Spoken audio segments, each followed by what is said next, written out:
ની ચાવી. જો કોઈ સંખ્યાનો એકમનો 0, 2, 4 કે 6 હોય તે સંખ્યાને 0 2, 4 કે 6 હોય 6 8 કે 8 હોય તે સંખ્યાને 2 વડે નિષેધ કરી શકાય. 3 ની ચાવી. આપેલી સંખ્યાના અંકોનો સરવાળો કરો. તે સરવાળો 3 ના ઘડિયામાં આવે તો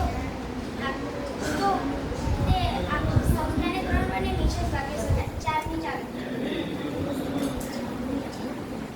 જો કોઈ